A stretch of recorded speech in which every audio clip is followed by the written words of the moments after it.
So welcome to the talk before lunch. This is about security certifications.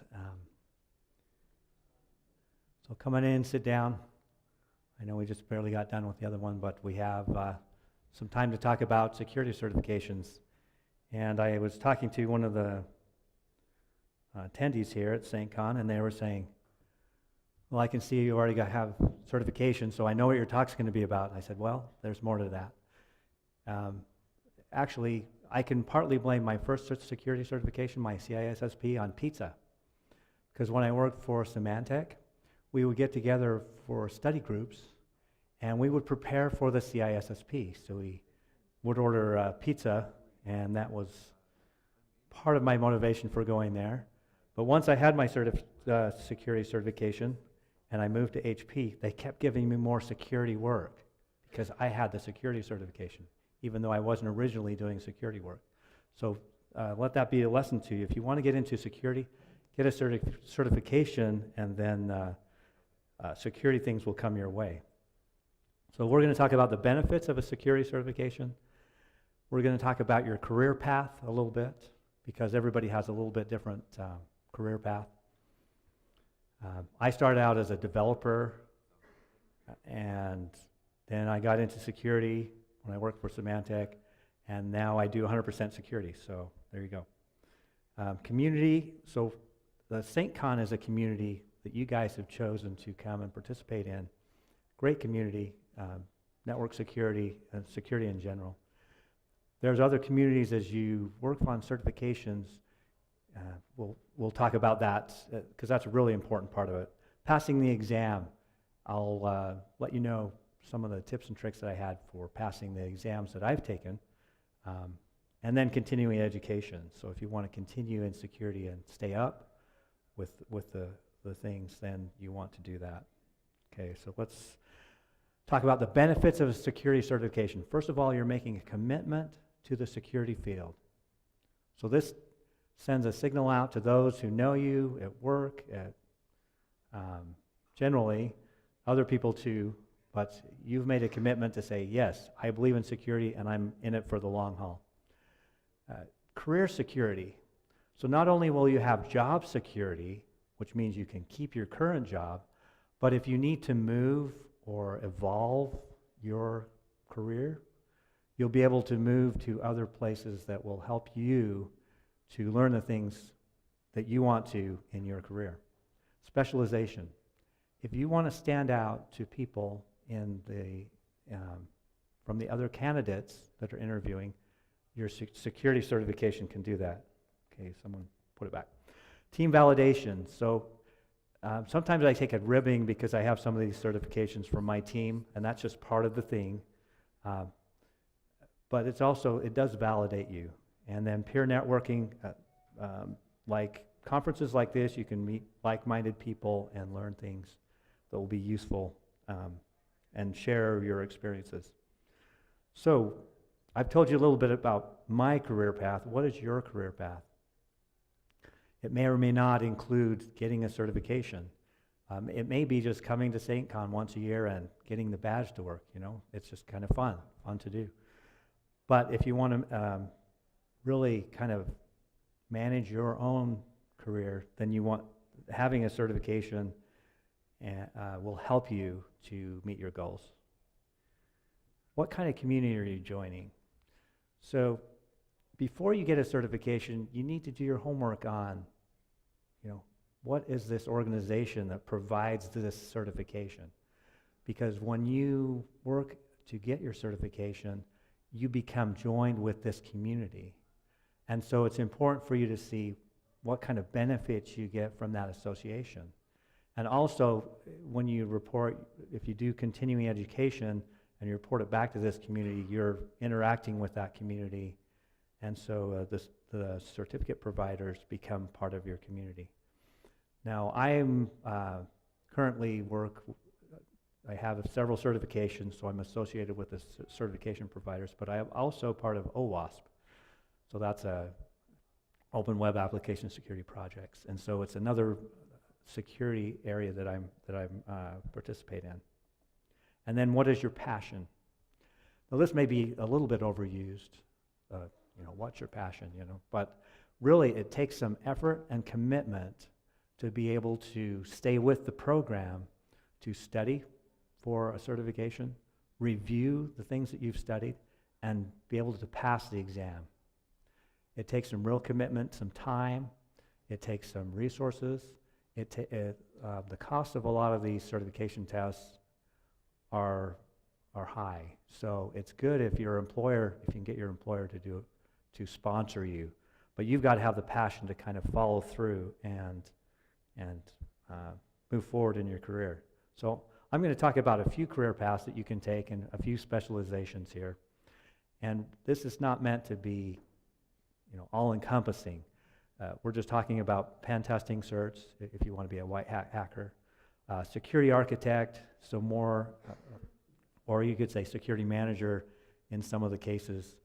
But if you're designing products and you want security in there, then there's certain certifications that will help you do that. And then there's specializations such as the cloud. Who hasn't heard of the cloud? Everybody interacts with the cloud. But if you deploy your applications in the cloud, then knowing everything, knowing how to do it securely will help you stand out. And then privacy has been big of, not just with individual privacy, but the GDPR looms large in the industry that I work in. And so that's been some of the areas where you can specialize. There's also some very specific technical certs that I've talked with some people about, the Cisco, the Microsoft certs that you work on, and they can have their place as well, especially if you're in IT and you're trying to specialize in those areas. But I'm going to kind of deal with a little more general certifications. So we're going to talk about the pen testing certs first. The one that, so I work with a pen testing group, and they're one of those that are a little bit skeptical until I the lead pen tester to go get his OSCP. So that's offered by Offensive Security, the makers of Kali Linux.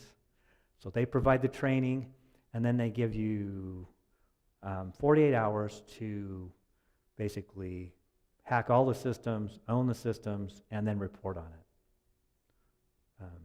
So that offensive security does carry some weight in the pen testing community.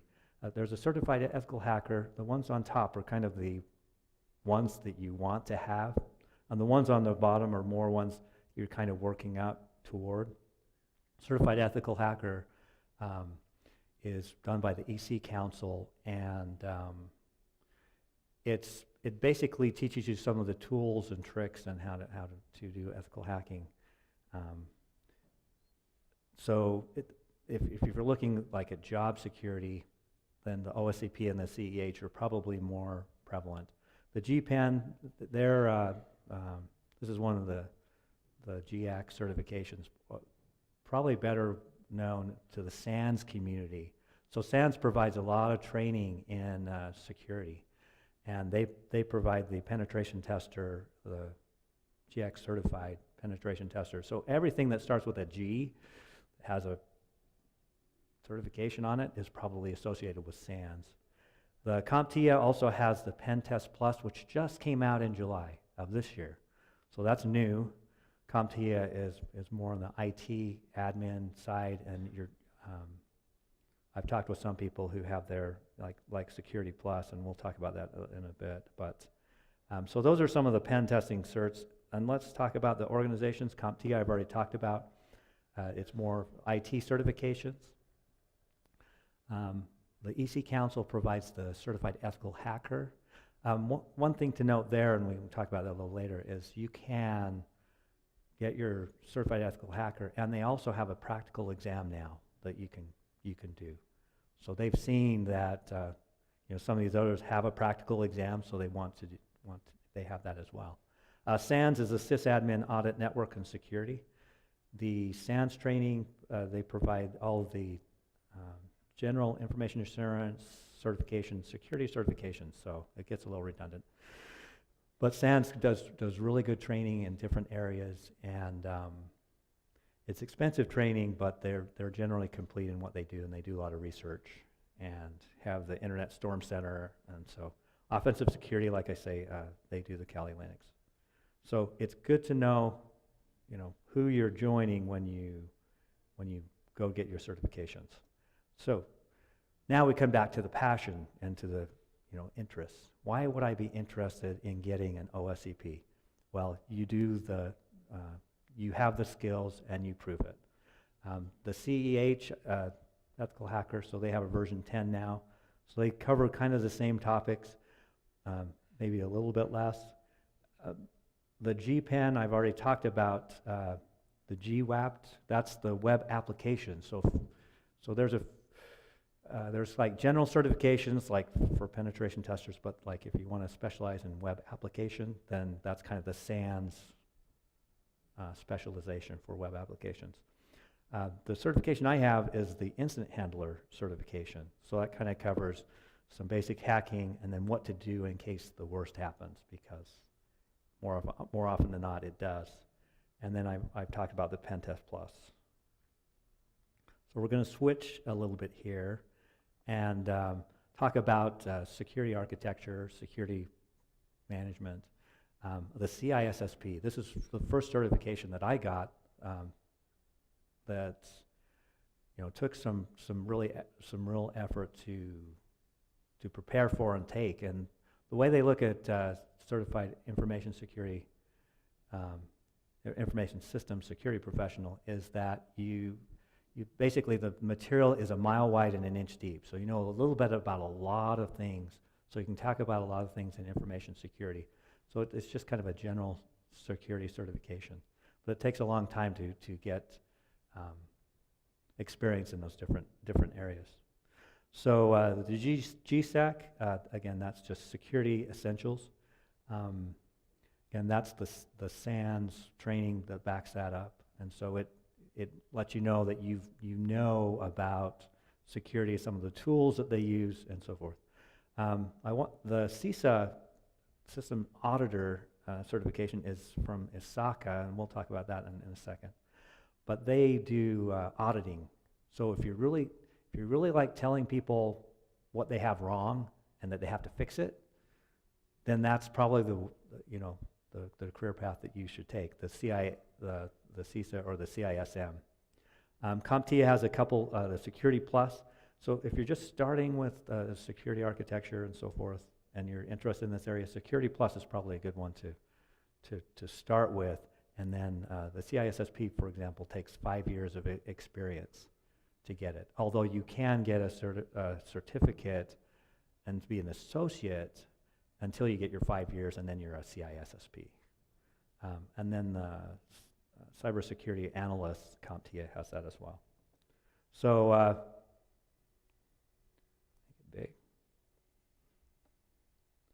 make it big. There we go. So we talked about CompTIA and SANS. ISC Squared is the one who provides the gold standard for information security, the CISSP. And they also provide other certifications.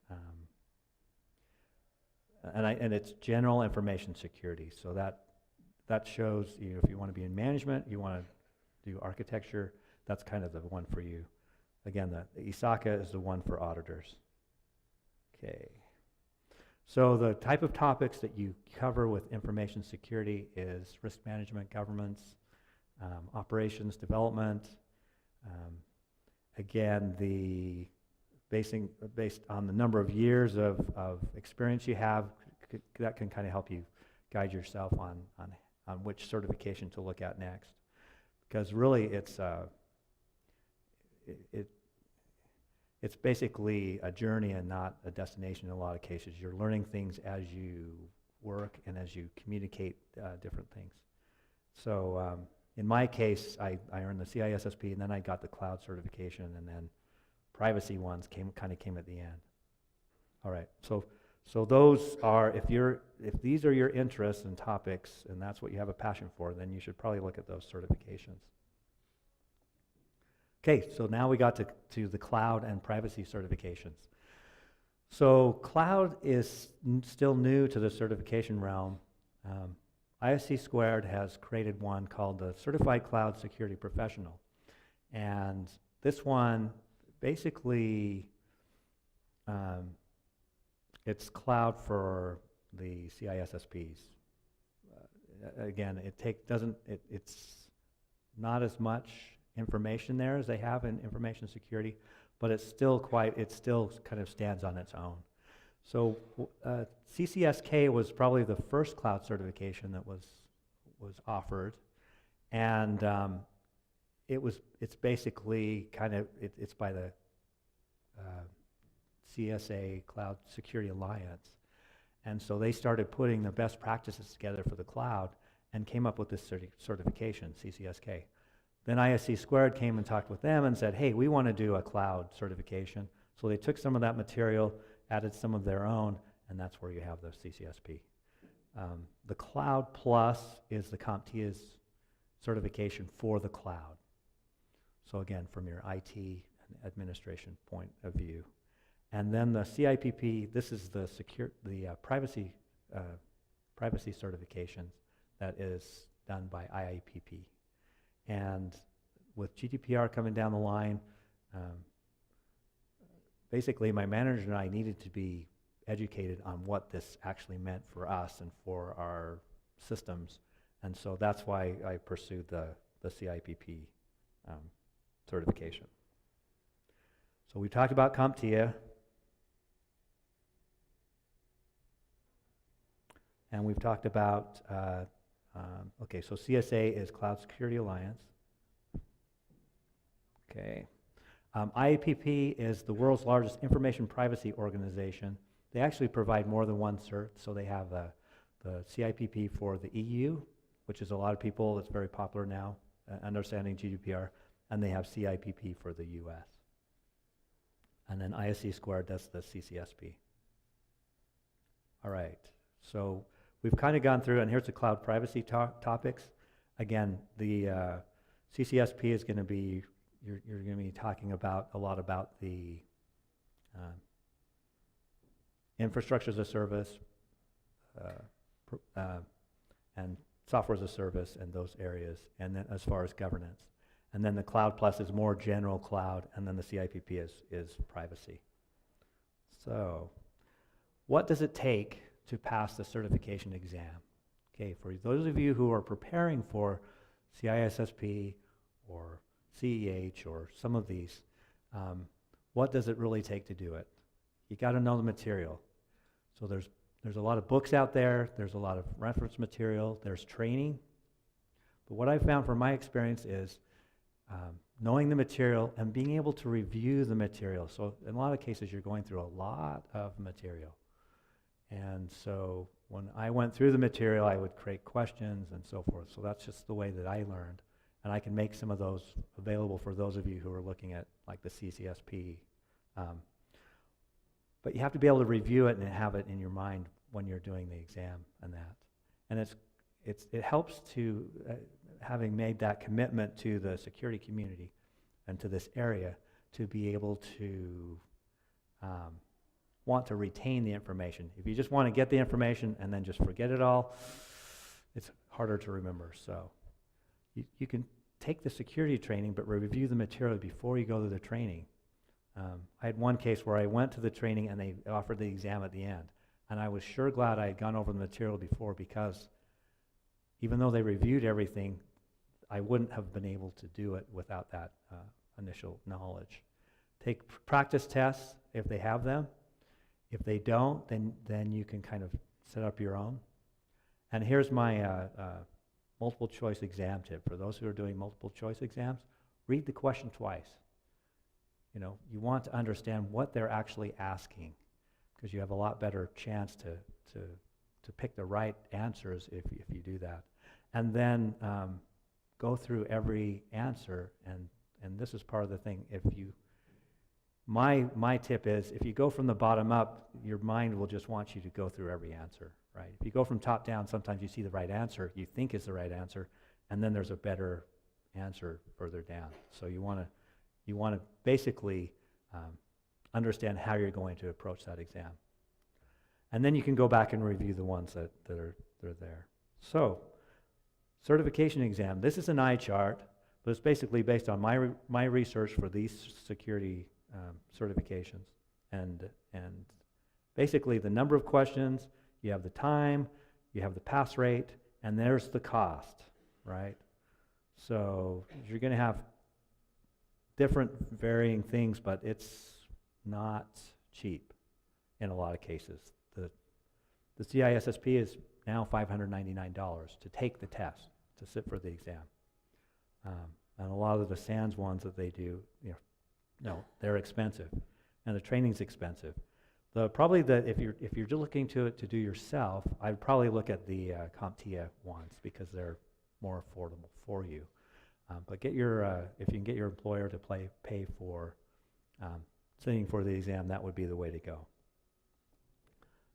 Okay, after you got the exam, after you've passed that and you've made the commitment to this community, what more is required of you? Well, if you want to maintain your certification, you get to do more security training.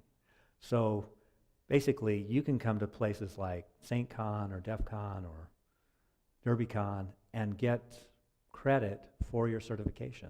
And you can actually justify it to your manager and say, look, I've got to maintain my certification, and keep me up to date, so send me to the conference.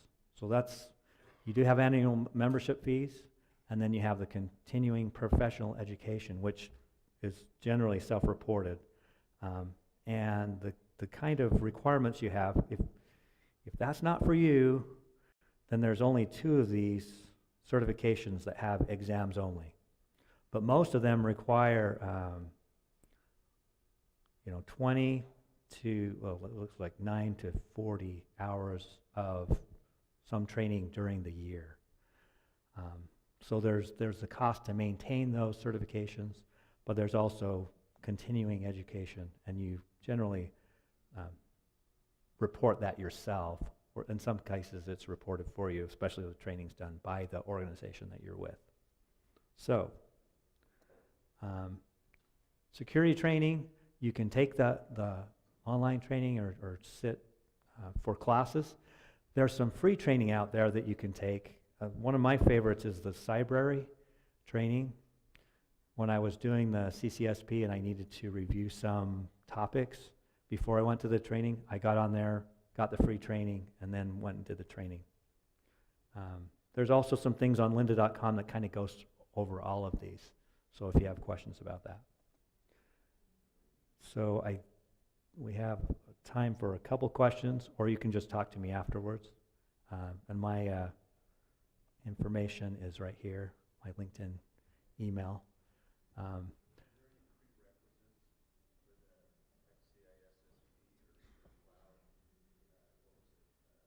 CCSP. Okay, so the question was, are there any prerequisites for CISSP or CCSP? I think basically you're required to have 5 years of industry experience. So that's the only prerequisite. If you're looking at a security certification to get before that, before the CISSP or before the CISSP, I would recommend the Security Plus. Before the CCSP, I would recommend the CISSP. So that's just my take on it. Any other questions? Okay. Well, feel free to come by and ask me questions. If you're studying for particular exams, I may be able to help you out or at least get you on the right track. And let's go own it. And that you come to SAINTCON means, you have made a commitment to the security community. Now it's a question of whether it's going to affect you personally.